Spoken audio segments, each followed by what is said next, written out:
평소 먹던 음식과 다른 음식을 먹거나 기름진 음식을 먹었다거나 또 신경을 많이 쓰고 긴장하고 나면 배가 아프고 소화가 안 된다는 분들이 많습니다. 화장실을 여러 번 갔다 와도 개운치가 않고 가스 차는 증상이 있을 수 있습니다.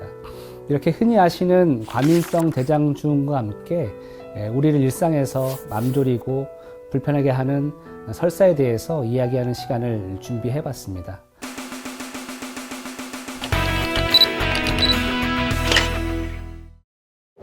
안녕하십니까. 저는 서울대학교 병원 소화기내과 고성준 교수입니다.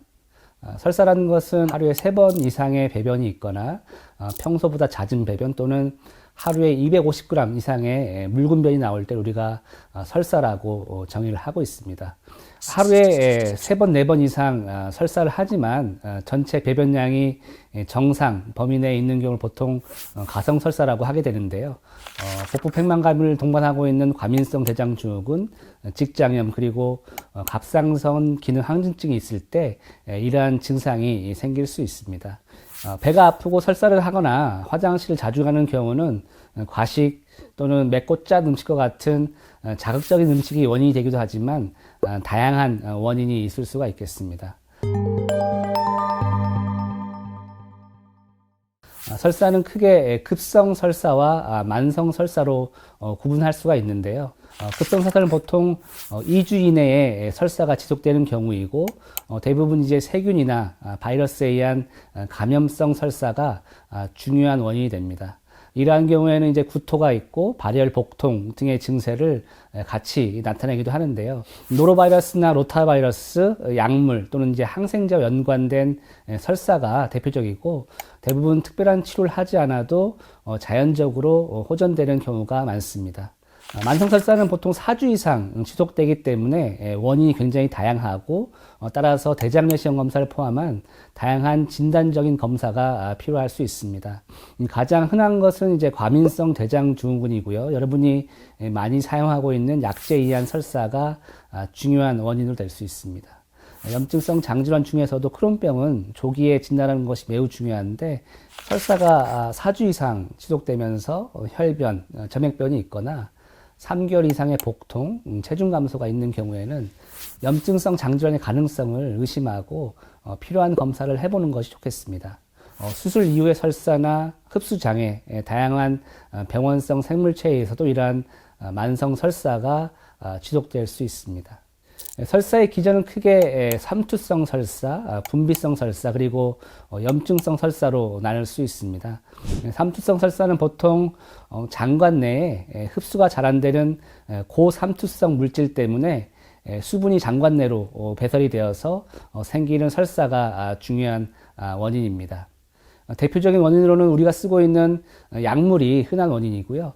변비약 중에 이러한 고삼투성의 물질을 사용하는 약제들이 많이 있습니다. 변비약이 아니라 하더라도 약제의 제조 과정에서 이러한 성분들을 섞어서 사용하는 경우가 많기 때문에 다양한 약제들이 원인이 될 수 있습니다.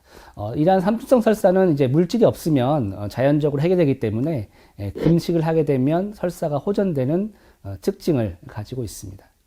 네, 두 번째는 분비성 설사입니다. 분비성 설사는 세균에 의한 독소, 담즙산, 지방산이나 자극성 설사제 등에 의해서 분비 촉진 때문에 발생하는 설사라고 할 수 있겠습니다. 장 점막의 구조적인 손상이 없이 독소 등에 의해서 장내로 수분이 과다하게 분비되는 현상이고 콜레라 독소에 의한 설사가 대표적이며 담즙산이나 변비약 등에 의한 설사도 이에 속할 수 있겠습니다.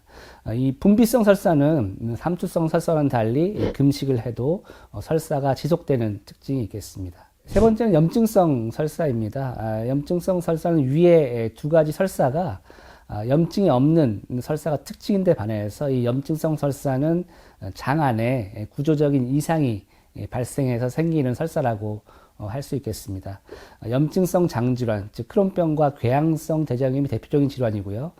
허혈성 장질환이나 방사선 장염 등도 중요한 설사의 원인이 되겠습니다. 네, 설사의 감별 진단을 위해서는 이러한 설사가 급성 설사인지 아니면 만성 설사인지를 먼저 감별을 해야 되겠습니다. 설사가 보통 2주 이내인 경우에는 대부분 탈수를 막아주는 수액요법으로 해결이 되기 때문에 급성 설사에서 진단적인 검사를 반드시 시행할 필요는 없겠습니다. 다만 4주 이상 지속된다면 이제 원인을 찾는 게 좋겠고요. 우선 설사량이 많지 않은지를 통해서 가성 설사를 판별할 수 있겠습니다.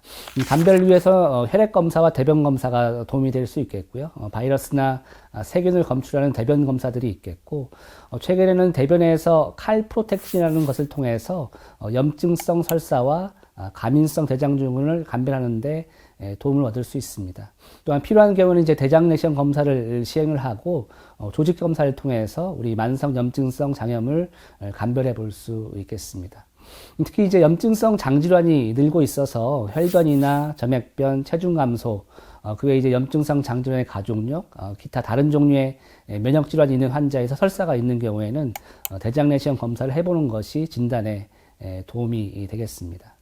이 설사의 치료는 설사 때문에 발생하는 전해질의 이상을 교정을 하고요. 설사의 증상을 완화시키기 위해서 대증요법을 시행하는 것이 치료의 기본이 될 수 있겠습니다.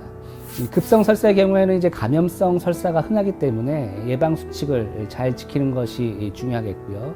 손 씻기가 중요하고 특히 여름에 나름식을 먹는 것은 피하는 것이 좋겠습니다. 불필요한 항생제 사용을 최소화하는 것이 좋겠고요. 만성설사는 역시 약물이 가장 중요한 원인이기 때문에 복용하고 있는 약제가 설사를 일으킬 수 있는 약제인지 한 번 정도 처방을 하시는 전문 의사님과 상담을 해보시는 것이 좋겠습니다.